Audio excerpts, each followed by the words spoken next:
Peace and paradise. As many of you know, I work with stones, crystals, gemstones, or what have you. I've been working with these stones since 2004. I've been really understanding and working with them since 2004, and I got into working with the stones because I wanted to learn how to balance my chakras. I remember reading in a few books, as far as like the metaphysical books and things of that nature, as to the benefits that stones could have.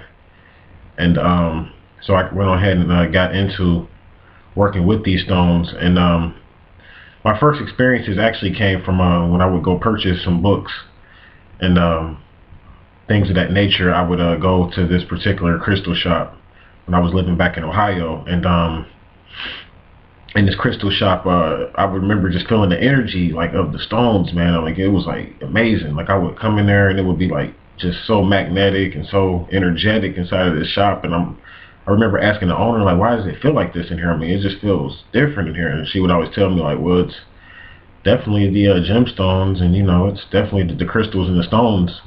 And that's probably what you're experiencing. You're picking up on the crystals and the stones and the energy of the crystals and stones.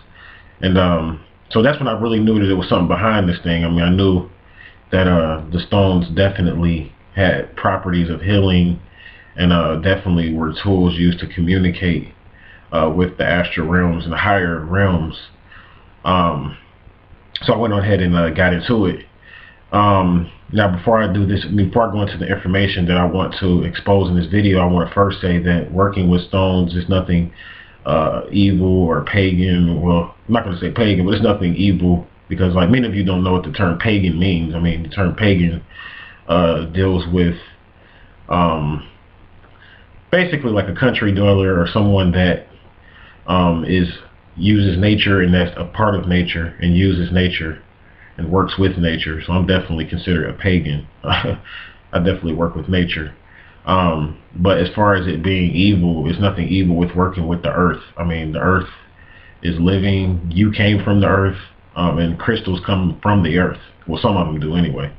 Most of your crystals do. Now, this malachite here, they say, is an asteroid that came from a meteorite or whatnot, and it's basically like debris coming from a meteorite. So malachite doesn't necessarily come from the earth, but it still comes from nature. It comes from the universe. As far as building a crystal grid, well, let me first cover my point. I mean, it's nothing wrong with working with these stones or whatever, because if you remember in the scriptures, like for people that are still into religion and things of that nature, I try to offer information that will help you to understand why some of the things that I do aren't necessarily outside of your Bible. And many times your Bible, even though the Bible does contradict itself, but many times your Bible does validate many of these practices. You remember the breastplate of the priests in the Bible were made of crystals. They call it the Umen Thumen, and they were made of crystals. It was a breastplate, and this breastplate was made of crystals. So that's proof in and of itself that crystals were used by the ancient Hebrews and things of that nature. Also, the crystal city that you read about in the book of Revelations, they speak of gemstones and rubies that this crystal city will be made of. It's called the Crystal City. And that's actually a metaphysical, esoteric story in and of itself. I might do a video called The Crystal City. I might do that in the future.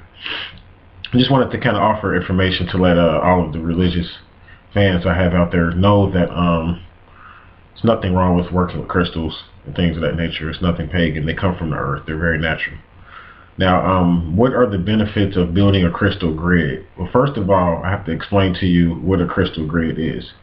A crystal grid is basically when you form a pattern or a structure with multiple gemstones or crystals. What I mean by that is that, say you would take maybe 6 different crystals And with those 6 different crystals, I'm not going to visually show you how to do this here. I'm just kind of going to verbally walk you through it. But with those 6 different crystals, you would form a grid or a pattern. And you can either stand inside of the grid, or you can sleep inside of the grid, or you can meditate inside of the grid. But basically what you're doing is you're forming a grid or a pattern, kind of similar to what your a crop circle or something like that, where you form like a pattern. And there's various different patterns you can form depending on what you're trying to do with the crystals and your goals with these crystals or these stones. But you would form a grid or a pattern with multiple crystals. And crystals are actually a form of information. Like each crystal stores information. It has its own information. Even in the computer that you're probably looking at right now and viewing me through, it has a crystal inside of it. It has a quartz crystal inside of this computer. It actually has gold inside of the computer as well, because gold is a good conductor and has information as well, but I'm not dealing with gold in this video. So yeah, crystals hold information. They're even used in computers. And so that just lets you know that this is not just a made-up science or some type of spookism, but this is definitely facts and science. So when you put together a grid of crystals, like say for instance, if I was to use the rose quartz and the malachite, these 2 crystals are actually communicating with each other right now. By me even just holding them together in one hand and holding one in the other hand, there's information being passed back and forth between these 2 crystals.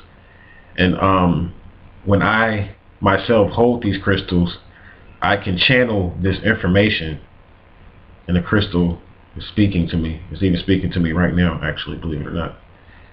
The crystal is speaking to me, both of these crystals, or these stones, and this crystal is speaking to me.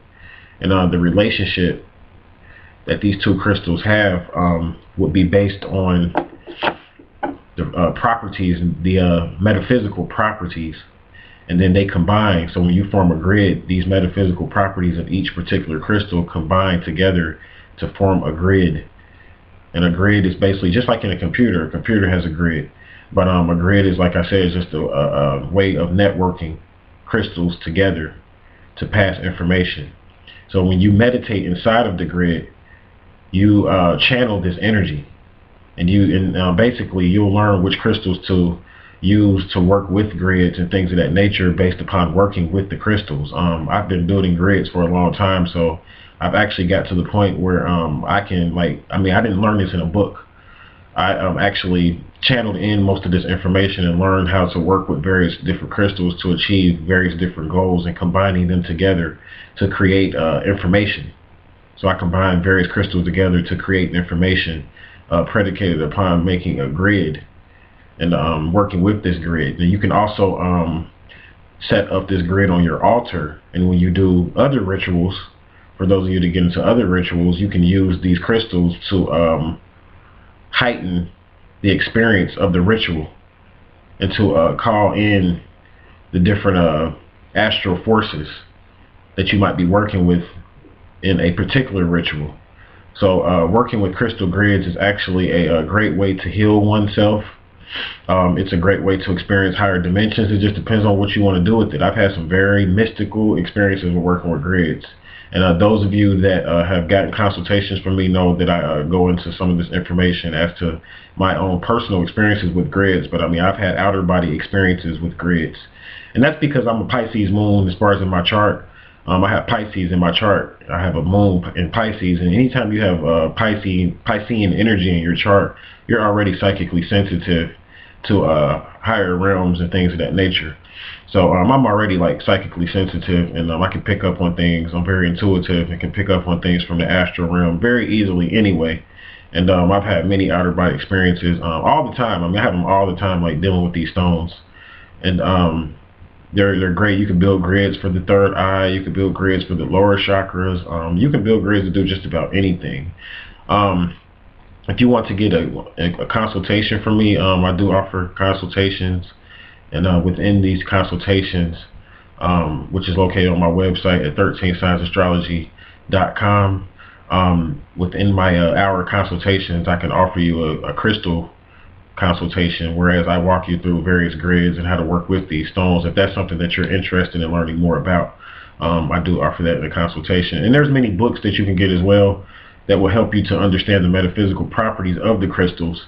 But still, a lot of these books don't walk you through information as to how to build a crystal grid, and by what means you would go about doing this. This is something that I learned personally from just the astral realm. And I also had a teacher, someone physically teach me some things as well as to how to, I took a class on this as well. So I've been doing this for a while. You can receive a lot of great information from these stones, and by just combining various stones to achieve various goals. Like I said, the best way to start, if you're not trying to really spend a lot of money on getting consultations, like, I mean, I spent a lot of money to learn this information, even myself. So, but if you're not trying to spend a lot of money and you don't really have a lot of money, you want to like have a cheap way to start. A cheap way to start is just by buying you a couple crystals and just working with them and using your own intuition and to see what this crystal is speaking through you and to be receptive to this. So that's going to do it for me on this video and pertaining to crystal grids. For more information, again, you can visit my website. I thank you guys for watching, and I wish you peace and love.